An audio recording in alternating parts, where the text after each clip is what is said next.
नमस्कार बच्चों, हिंदी की ऑनलाइन कक्षा में आपका स्वागत है। आज हम जो पाठ पढ़ने जा रहे हैं उसका नाम है हार की जीत, जो कि हिंदी साहित्य के जाने माने लेखक सुदर्शन जी द्वारा लिखी गई एक कहानी है, जो कि मानवीय संवेदनाओं को उजागर करती है अपनी कहानी में। सुदर्शन जी ने बहुत सारी कहानियाँ लिखी हैं, जिनमें से एक सुप्रसिद्ध कहानी जो आज हम पढ़ने जा रहे हैं, हार की जीत।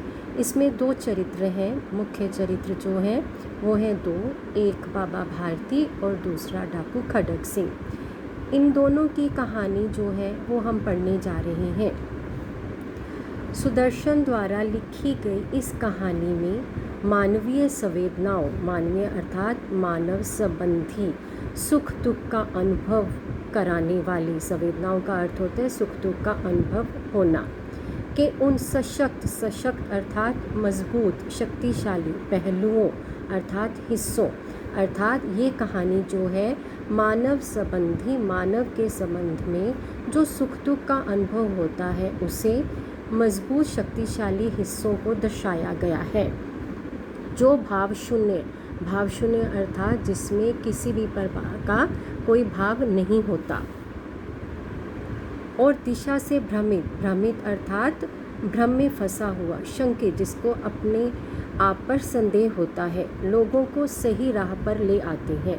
इस कहानी के अंत में भी खड़ग सिंह जो कि एक डाकू था का हृदय परिवर्तन उसके व्यवहार में बदलाव आ जाता है, उसके मन जो है वो बदल जाता है, अर्थात वो बुराई का रास्ता छोड़कर अच्छाई के रास्ते पर चलना शुरू कर देता है। होने से वह बाबा भारती के घोड़े को वापस कर देता है। हम कहानी में पढ़ेंगे कि वो बाबा भारती का घोड़ा कैसे लेकर गया था और उसने जो घोड़ा क्यों वापस किया, और डाकू होने के बावजूद उच्च आदर्श को प्रस्तुत करता है। उच्च आदर्श कौन से होते हैं? उच्च आदर्श होते हैं जब मानव दूसरों के प्रति सहानुभूति का भाव रखता है, वो परोपकार करता है, दूसरों के भलाई के लिए कार्य करता है। वो आदर्श जो है उच्च आदर्श माने जाते हैं, जो मानवीय गुण होते हैं। तो उनको जो है एक डाकू जब बुराई का रास्ता छोड़ देता है तो वो उन उच्च आदर्श को प्राप्त कर लेता है। तो ये कहानी जो है हमें ये शिक्षा देती है कि हमें दूसरों की अच्छी वस्तुओं को देखकर उनका लालच नहीं करना चाहिए, दूसरों को धोखा देना जो है वो गलत बात है, और दूसरों के प्रति हमें सहानुभूति का भाव रखना चाहिए। आइए अब हम पाठ पढ़ते हैं। माँ को अपने बेटे और किसान को अपने लहलहाते खेत देखकर, लहलहाते खेत जब फसल जो है वो अच्छी तरह से पक जाती है, जब वो हवा के आने से लहराती है, खेत देखकर जो आनंद अर्थात खुशी या सुख का भाव आता है, वही आनंद वही खुशी बाबा भारती को अपना घोड़ा देखकर आता था।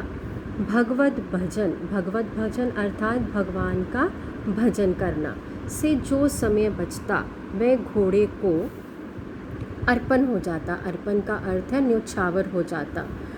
वह घोड़ा बहुत सुंदर था, बड़ा बलवान अर्थात ताकतवर। यहाँ पर जो हम पढ़ रहे हैं उसमें जो है बाबा भारती के घोड़े के बारे में बताया गया है कि बाबा भारती अपने भगवान के भजन के बाद जब वो उनको समय बचता था वो अपने घोड़े की देखभाल करते थे। वह जो घोड़ा था वो बहुत ही सुंदर था, बड़ा बलवान अर्थात बड़ा ही ताकतवर था। उसके जोड़ का घोड़ा अर्थात उसके बराबर का घोड़ा जो है सारे इलाके में ना था। बाबा भारती उसे सुल्तान कहकर पुकारते। बाबा भारती के घोड़े का नाम क्या था? सुल्तान।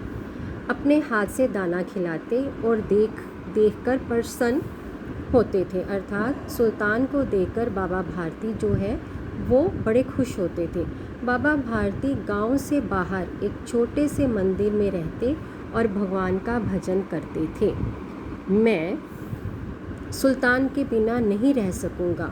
उन्हें ऐसी भ्रांति सी हो गई थी। भ्रांति का अर्थ होता है भ्रम या संदेह होना, शंकित होना किसी बात के लिए।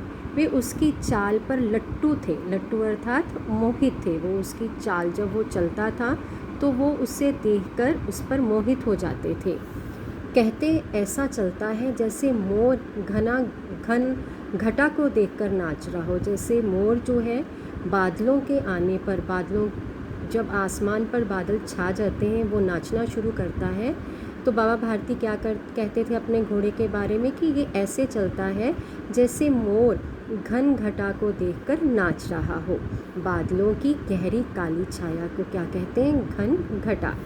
जब तक संध्या समय सुल्तान पर चढ़कर 8-10 मील का चक्कर ना लगा लेते उन्हें चैन ना आता। खड़ग सिंह उस इलाके का प्रसिद्ध डाकू था। प्रसिद्ध का अर्थ होता है प्रख्यात होना, प्रसिद्ध होना।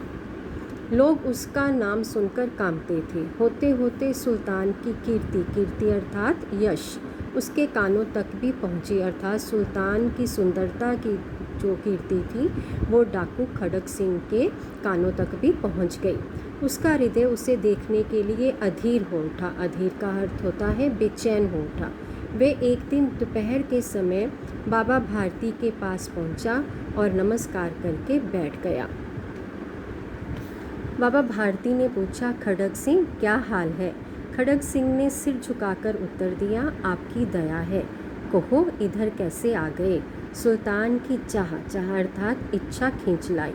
इस गद्यांश में बाबा भारती और डाकू खड़ग सिंह के आपसी बातचीत को दर्शाया गया है कि जब बाबा भारती के पास डाकू खड़ग सिंह पहुंचा तो उसने सिर झुकाकर उन्हें नमस्कार किया, और जब बाबा भारती ने पूछा कि तुम इधर कैसे आ गए तो उसने सीधा उत्तर दे दिया कि मैं सुल्तान की चाह जो है, सुल्तान को देखने की जो इच्छा है उसे यहाँ पर खींच लाई।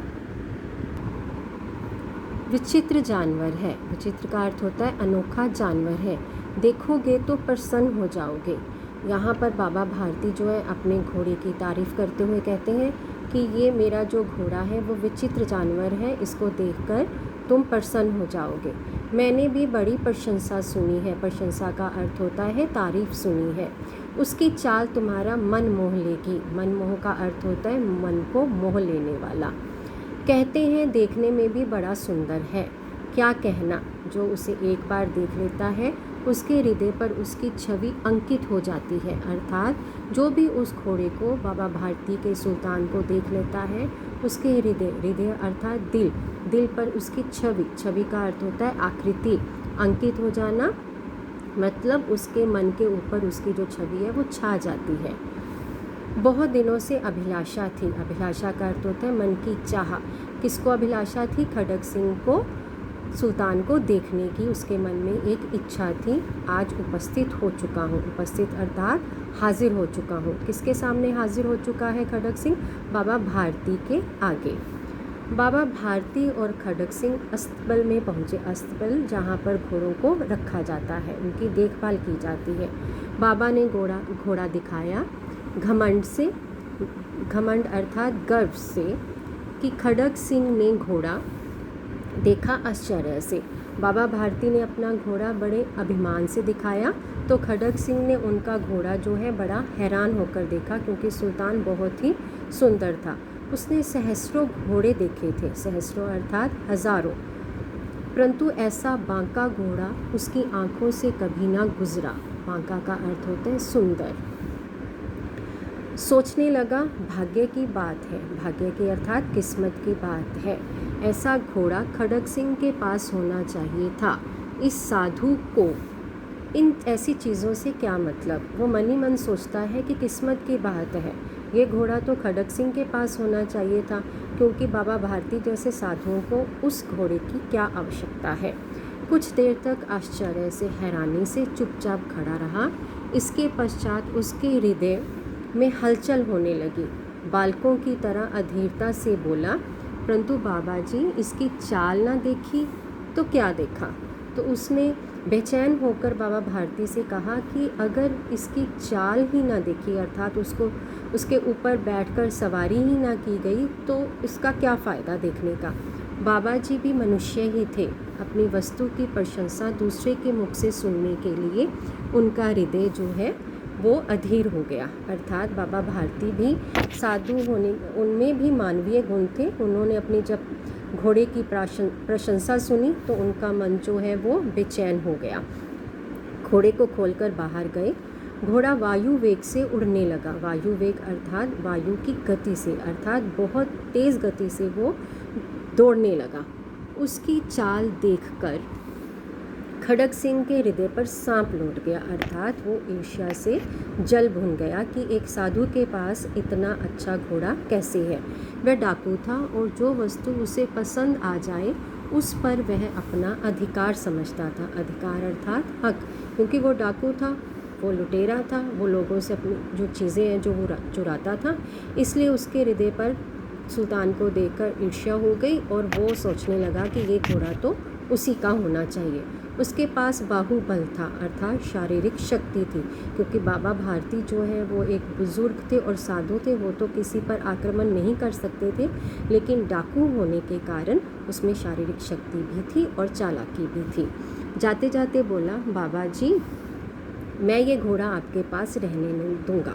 तो बाबा भारती को वो धमकी देकर गया कि वो घोड़ा जो है वो बाबा भारती के पास नहीं रहने देगा। बाबा भारती डर गए। अब उन्हें रात को नींद ना आती।